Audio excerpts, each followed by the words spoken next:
यह पिंड चाहे पुरुष शरीर हो चाहे स्त्री शरीर हो, कोई खास बात नहीं इसमें। इसमें खास बात है भगवान की प्राप्ति कर लेना। खास बात है तुम्हारा चिंतन दिव्य हो जाना। खास बात है इस शरीर से सबकी सेवा बन जाए। माता पिता भाई बंधु परिवार समाज राष्ट्र धर्म भगवान सबकी सेवा बन जाए तो ये शरीर सार्थक हुआ।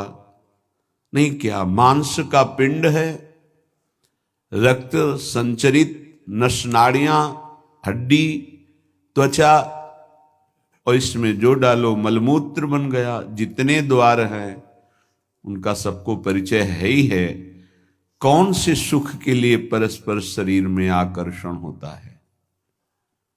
सच्चिदानंद सुख की लालसा वाला शारीरिक सुख के भोग में यदि अनेक जीवन व्यतीत करने के बाद ये भी जीवन व्यतीत कर दिया तो हाथ क्या लगेगा? इतना जीवन व्यतीत कर दिया, क्या हाथ लगा?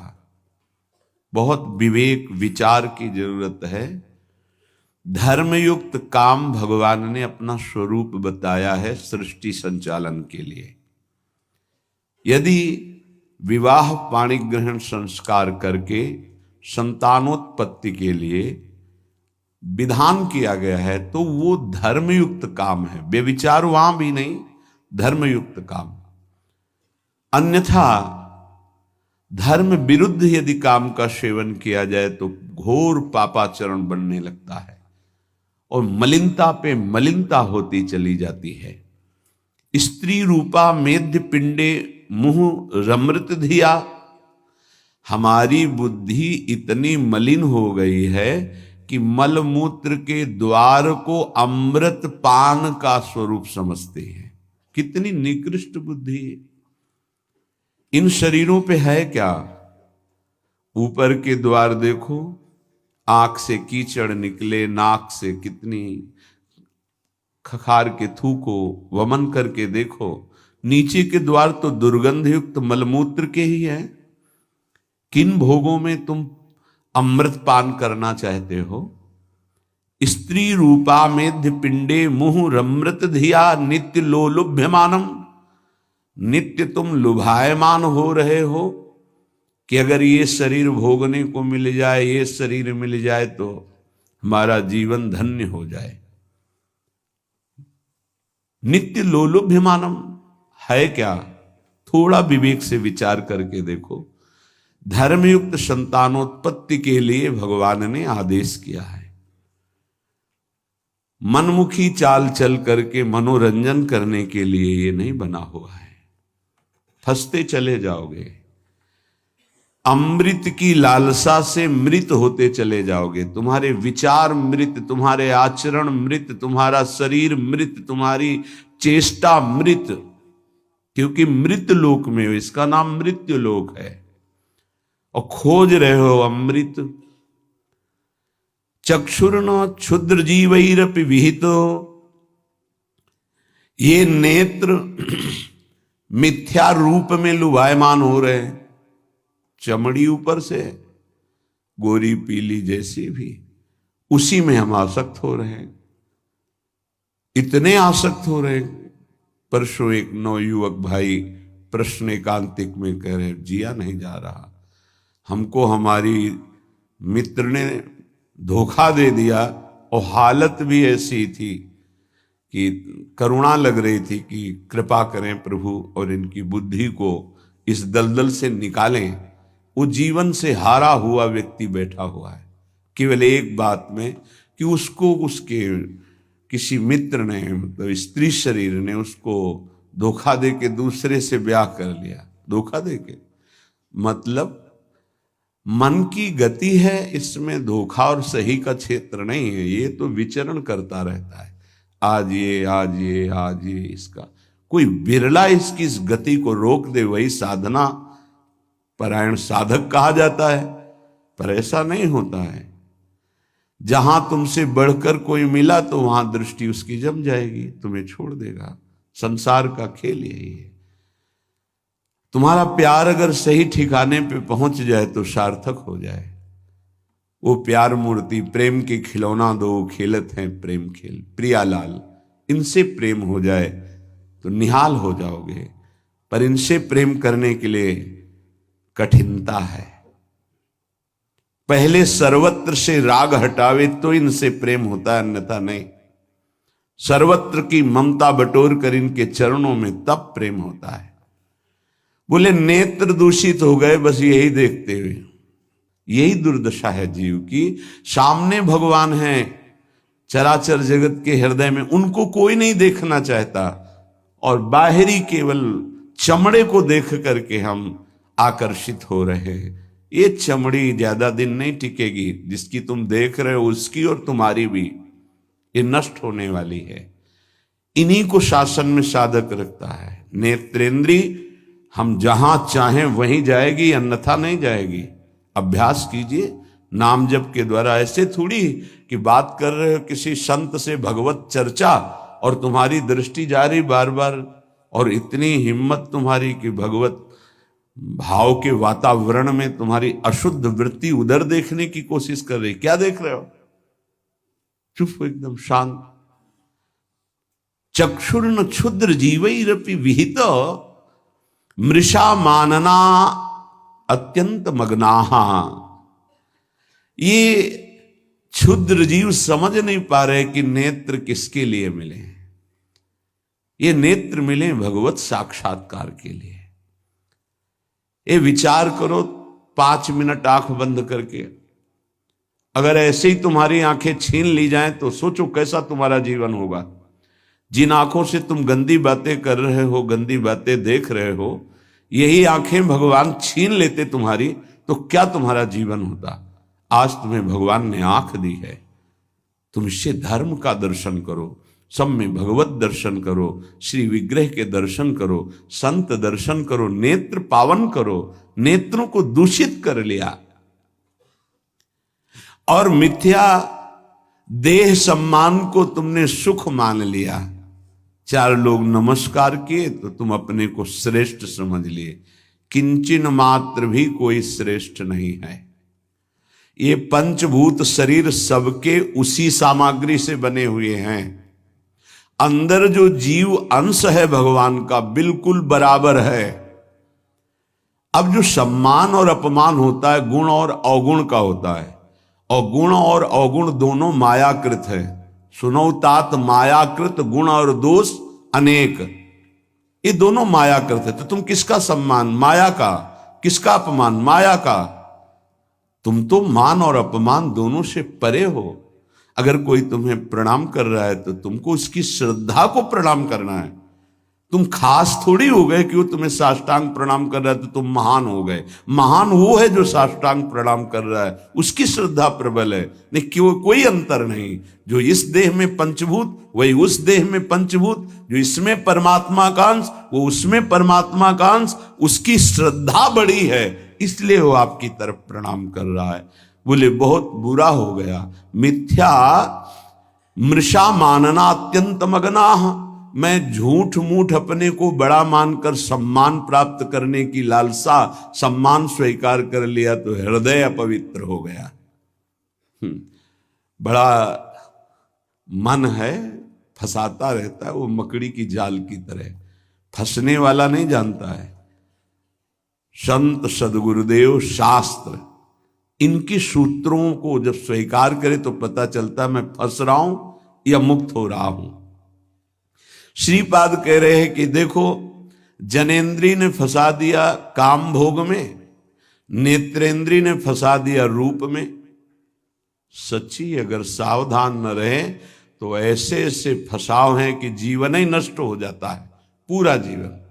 अब उसको लाख समझा रहे थे, कुछ समझ में नहीं आ रहा था। बस वो ये समझ रहा था कोई आशीर्वाद मिल जाए, जादू टोना मिल जाए कि वो जो हमारी मित्र है वो वापस हमको मिल जाए वापस। बस उसको इतना ही लक्ष्य था।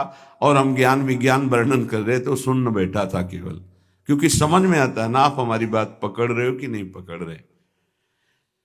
नेत्रेंद्री ने रूपों में फंसा दिया। हृदय मलिन हो गया सम्मान प्राप्त करने की लालसा से।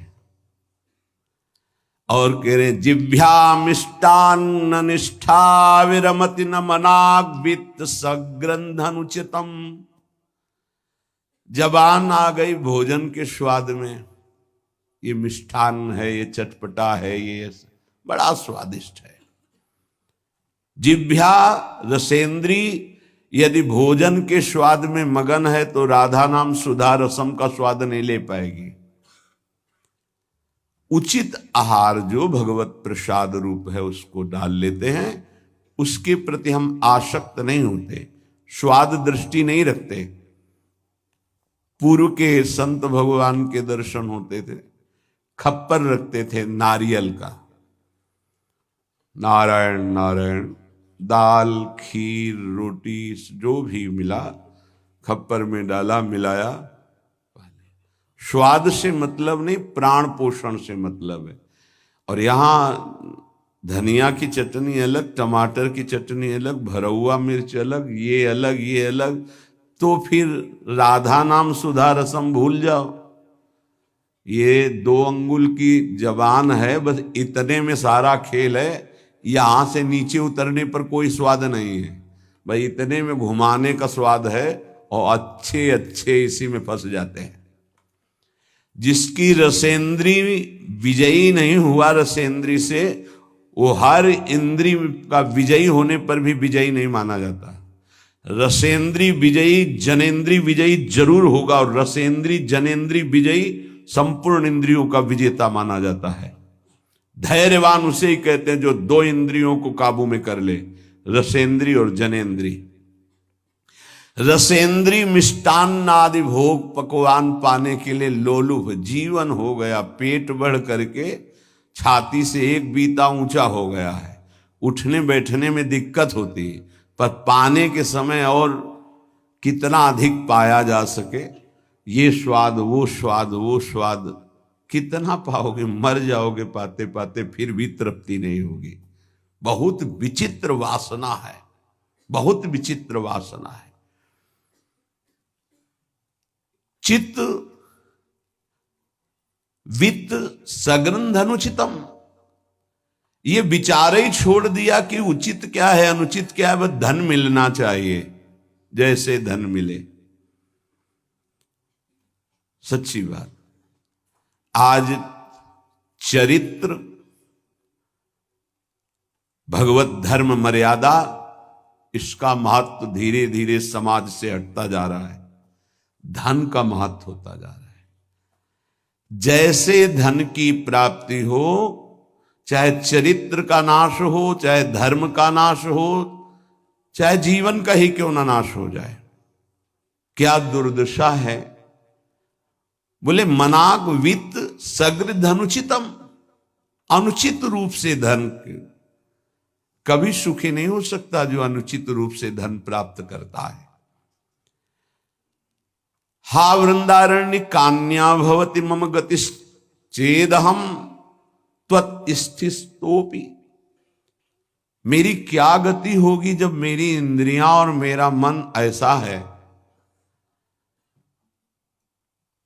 मैं आपका आश्रय लेता हूं, आपका वास स्वीकार करता हूं, मैं समझ गया कि मेरे से अब कुछ नहीं होने वाला, मेरी अनन्य गति आप हो। हे वृंदावन, आप मेरा सुधार कर दो।